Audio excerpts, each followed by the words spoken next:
لەگەڵ بەرەو پێشچوونی هێزە عێراقیەکان بە ئاراستەی سەنتەری شاری مووسڵ بە سەدان خێزانی مووسڵ و دەوروبەری ئاوارە بوون و خۆیان گەیاندۆتە کەمپەکان و تا دێ ژمارەی ئاوارەکانیش زیاد دەکات. وەزارەتی کۆچ و کۆچبەرانی عێراقیش ڕایگەیاند تا ئێستا 26,000 کەس لە خەڵکی مووسڵ و دەوروبەری ئاوارە بوون و لە کەمپەکانی غازر و دیبەگە و گەیارە و کەمپەکانی دیکە نیشتەجێکراون.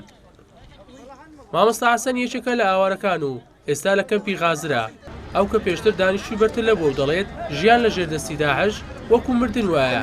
دەشڵێت لە دوای داگیرکردنی بەرتر لەلایەن داعشەوە سەرجەم دانیشتوانەکەی بە زۆرم لێ گواستراونەتەوە بۆ شاری مووسڵ.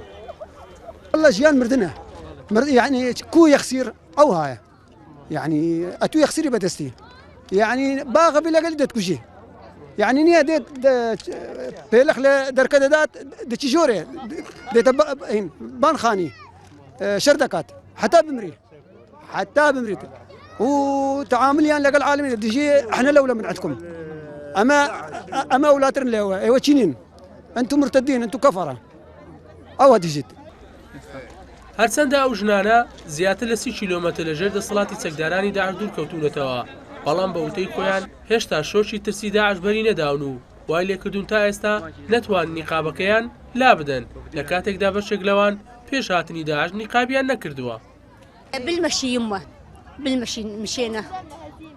ئێمە بە پێ هاتین کاتی هاتین چەندین هاون بەسەرمانەوە تێدەپەڕین. ئێمە زۆر ترسین، مناڵەکانیشمان زۆرە ترسان. پێشتر هاونێک بەرماڵی ئێمە کەوت، شوشەی پەنجەرەکەمان شکا، دوایەوەی کە هاوانەکە کەوتە ماڵمان. بۆ بەیانەکەی ئێمە هەڵهاتین. کەمپی خازر کە بۆ 6,000 خێزانی ئاوارەی مووسڵ دروست کراوە، بەڵام بە وتەی ئەندامێکی ئەنجومەنی پارێزگای نینەوە کەمپەکە خەریکە بە تەواوەتی پڕ دەبێت و تیشی هاتنی وەرزی بارانبارین ژیانی ئەو خێزانانە قوڕستر دەکات و ڕوبەڕووی ئاستەنجی زیاتریان دەکاتەوە چونکە وەکو پێویست پێداویستەکانیان بۆ تەرخان نەکراوە.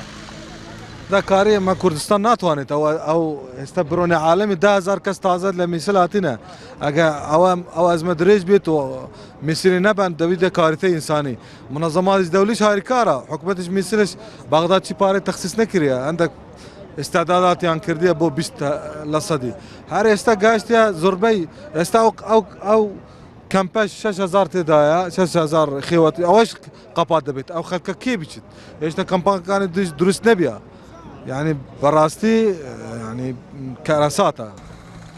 هاتنی لێشاوی ئاوارەکانی مووسڵ و دەوروبەری بۆ کەمپەکان لە کاتێکدایە کە ڕێکخراوە نێودەوڵەتیەکان و بەرپرسانی هەرێم پێشبینی دەکەن لەگەڵ چوونەناوەی هێزەکانی سوپای عێراق بۆ نێو سەنتەری مووسڵ هاتنی ئاوارە بە ڕێژەیەکی بەرچاو زیاد بکات.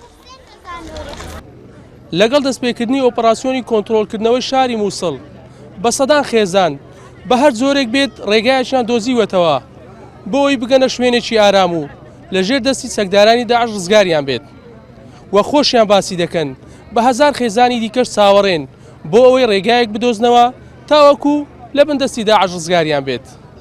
ومێد چۆمانی NRT کەمپی غازر.